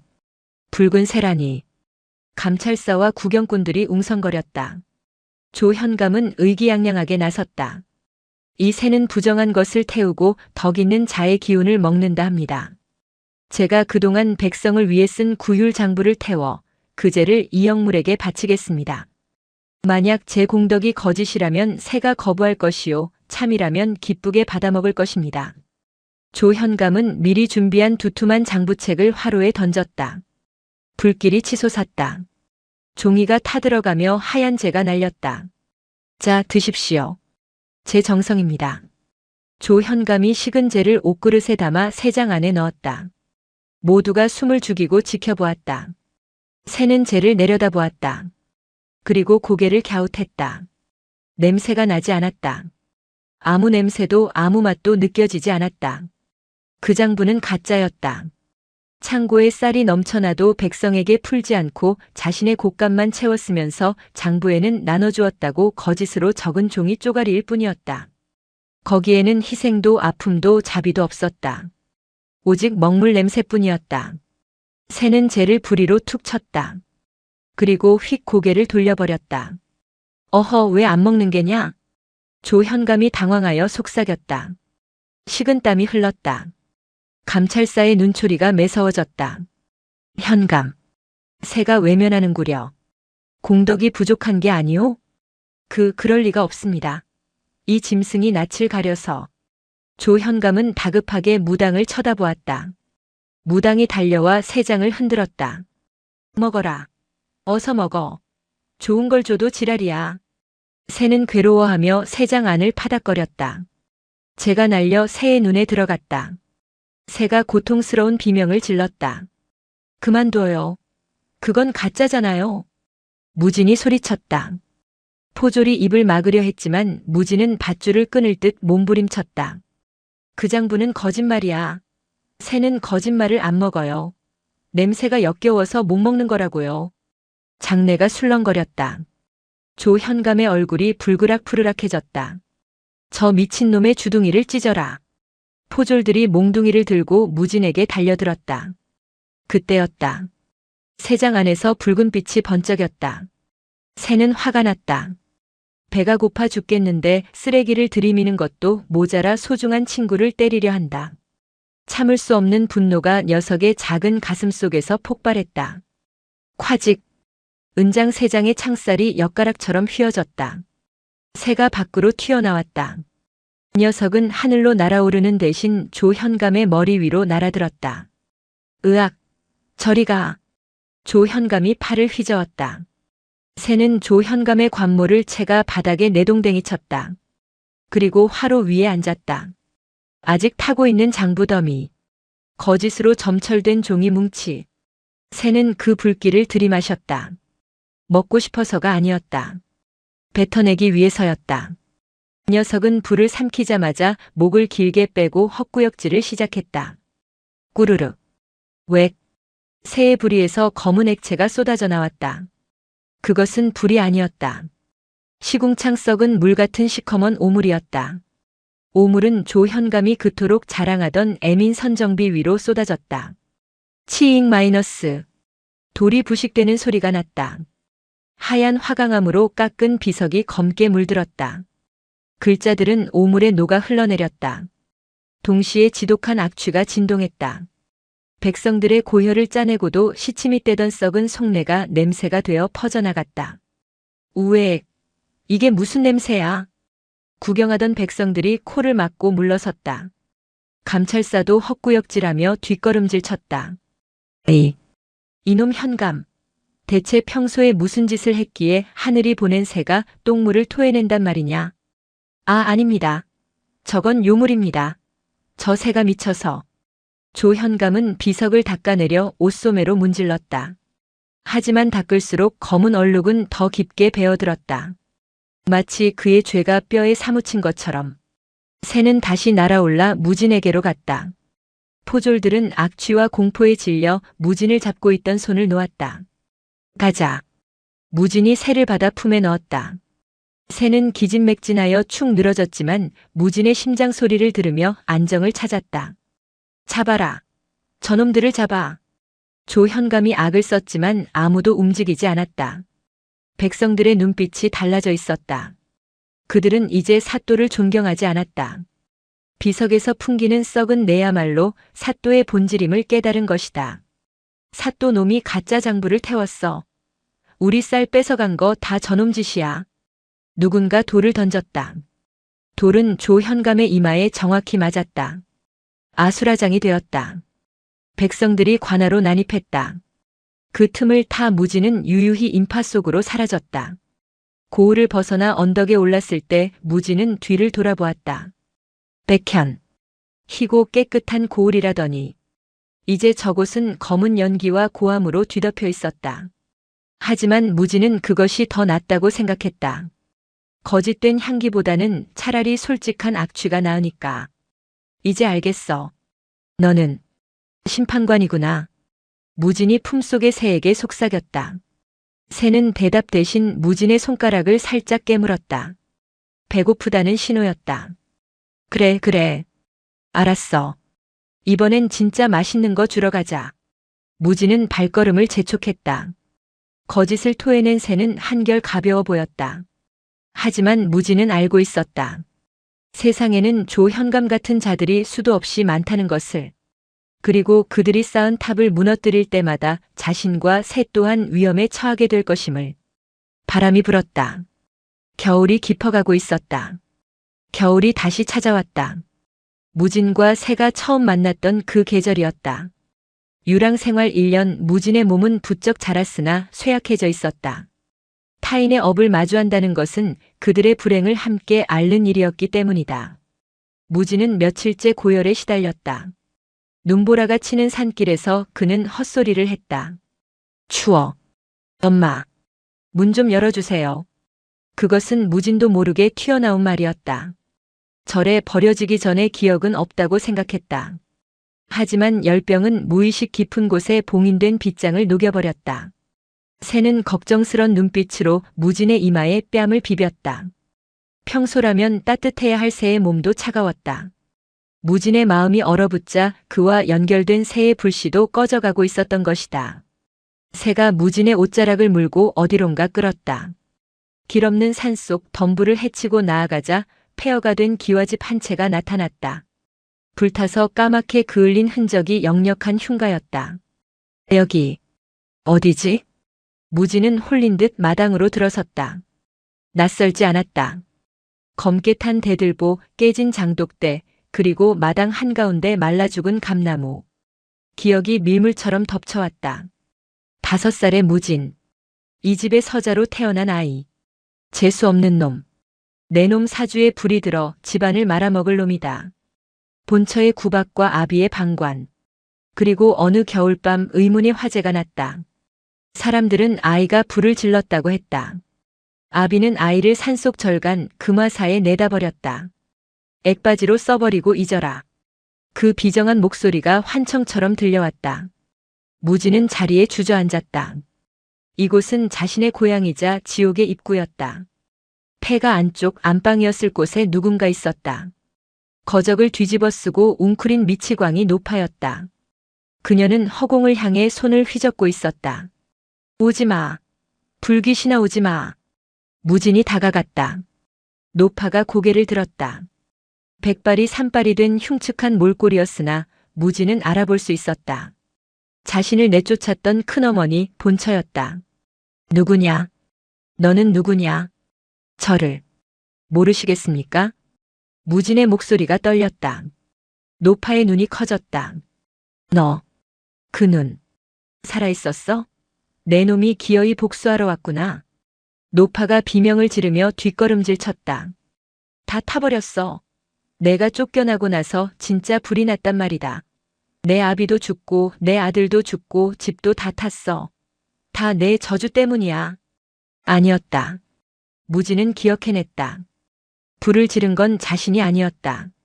추운 겨울밤 서자라고 아궁이에 불조차 떼주지 않아 어린 무진이 몰래 부엌에서 숯을 꺼내오다 이불에 떨어뜨렸을 뿐이었다. 그 작은 실수를 핑계로 그들은 무진을 방화범으로 몰아 내쫓았고 그 업보인지 정말로 큰 불이 나서 집안이 몰락한 것이었다. 나쁜 놈. 죽어라. 죽어. 노파가 썩은 나무 토막을 던졌다. 무진의 가슴 속에서 시커먼 불길이 치솟았다. 억울함, 분노, 증오. 평생을 죄인처럼 살았다.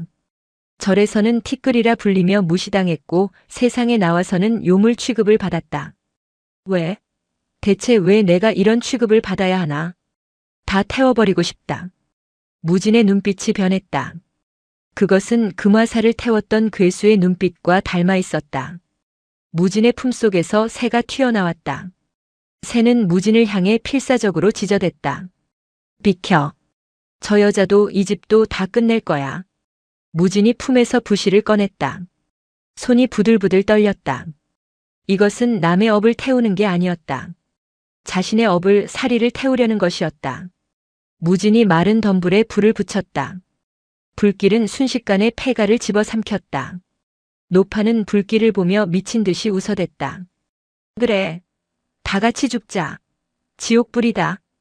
불길은 붉지 않았다. 시퍼렇고 차가운 색이었다. 무진의 한이 서린 불이었기 때문이다. 그 불은 나무를 태우는 게 아니라 무진의 생명을 갉아먹고 있었다. 무진의 얼굴이 백지장처럼 창백해졌다. 그때 새가 날아올랐다. 녀석은 불길 속으로 뛰어들었다. 안 돼. 나오란 말이야. 무진이 소리쳤지만 늦었다. 새는 무진이 지른 증오의 불꽃 한가운데 자리 잡았다. 지금까지 새는 타인의 감정을 먹었다. 슬픔, 욕심, 위선. 하지만 지금 녀석이 먹으려는 것은 주인의 살이었다.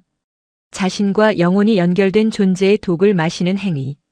그것은 자살 행위나 다름없었다. 끼루룩. 새가 고통스럽게 불을 삼켰다. 삼킬 때마다 새의 붉은 깃털이 검게 타들어갔다. 녀석의 몸이 비틀렸다. 하지만 멈추지 않았다. 무진이 뿜어내는 저주를 자신이 다 가져가겠다는 듯 녀석은 맹렬하게 불을 쪼아 먹었다. 하지마. 제발 하지마. 내가 잘못했어. 무진이 불길 속으로 뛰어들려 했다. 열기가 그를 밀어냈다. 새가 마지막 불씨를 삼켰다. 그리고 바닥으로 툭 떨어졌다. 집은 뼈대만 남았고 노파는 연기 속으로 사라졌다. 도망쳤는지 죽었는지 알 수 없었다. 잿더미 위에 새까맣게 탄 작은 덩어리가 놓여 있었다. 숨소리가 들리지 않았다. 일어나. 눈 좀 떠봐. 무진이 숫덩이가 된 새를 끌어안고 오열했다. 내 분노가 너를 죽였다. 내가 괴물이라서 너까지 죽였다. 무진의 눈물이 숫덩이 위로 떨어졌다. 눈물은 뜨거웠다. 그 어떤 불보다 뜨거운 참회의 눈물이었다. 그때였다. 무진의 눈물이 닿은 곳에서 파스스 하는 소리와 함께 검은 껍질이 깨졌다. 껍질 속에서 눈부신 광채가 뿜어져 나왔다. 무진은 눈을 뜰 수 없어 팔로 가렸다. 빛이 사그라들고 무진이 다시 눈을 떴을 때 그곳에는 전설 속의 주작이 서 있었다. 금화사에서 보았던 그 흉측한 괴물이 아니었다. 꼬리깃은 오색으로 찬란했고 날개는 불이 아닌 맑은 빛으로 이루어져 있었다. 크기는 산만했으나 위압적이지 않았고 눈빛은 깊은 호수처럼 고요했다. 녀석이 무진을 내려다보았다. 말을 하지 않았으나 무진은 알아들을 수 있었다. 이제 다 타버렸어. 내 안의 미움도 아픔도. 녀석이 고개를 숙여 무진의 가슴에 이마를 댔다. 뜨겁지 않았다. 마치 봄볕 같은 어머니의 품 같은 혹은 갓 구운 빵 냄새 같은 온기만이 전해져 왔다. 나는 죄를 먹으러 온 게 아니야. 세상이 너무 차가워서 너 하나라도 따뜻하게 해주려고 왔던 거야. 무지는 깨달았다. 업은 사라지지 않는다. 다만 누군가의 희생과 사랑으로 태워져 온기로 바뀔 뿐이다. 주작이 날개를 펼쳤다. 그 날갯짓 한 번에 폐허의 잿더미가 꽃잎처럼 흩날렸다. 녀석은 하늘 높이 날아올랐다. 무진을 데려가지 않았다. 무진은 이제 혼자서도 살 수 있었기 때문이다.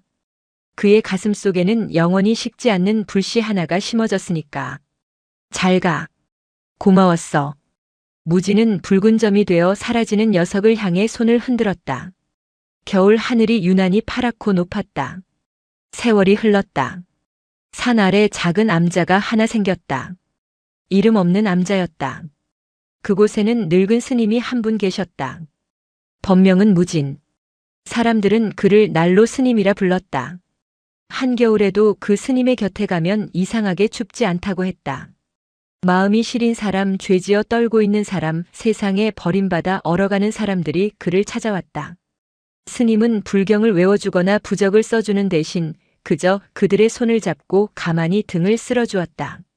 그러면 신기하게도 사람들은 펑펑 울음을 터뜨렸고 울고 나면 가슴속 응어리가 하얀 재가 되어 사라진 듯 개운해지곤 했다. 어느 늦은 겨울밤 무진은 암자 툇마루에 앉아 밤하늘을 올려다보았다. 남쪽 하늘에 유난히 붉게 빛나는 별 하나가 보였다. 무진은 품속에서 낡고 다른 하지만 여전히 붉은 빛을 잃지 않은 깃털 하나를 꺼내 만지작거렸다. 여전히 따뜻하구나. 그의 입가에 맑은 미소가 번졌다. 금화산은 불타 없어졌고 전설은 잊혔으나 이야기는 이렇게 끝을 맺는다. 불은 죄를 태우고 떠났으나 아이는 온기를 배워 남았다. 영상이 마음에 드셨다면 구독과 좋아요 부탁드립니다. 만약 당신의 인생에서 가장 지우고 싶은 실수나 후회를 태워 없앨 수 있다면 당신은 그 대가로 가장 소중한 무엇을 태워 새에게 먹이시겠습니까? 여러분의 의견을 댓글로 나눠주세요.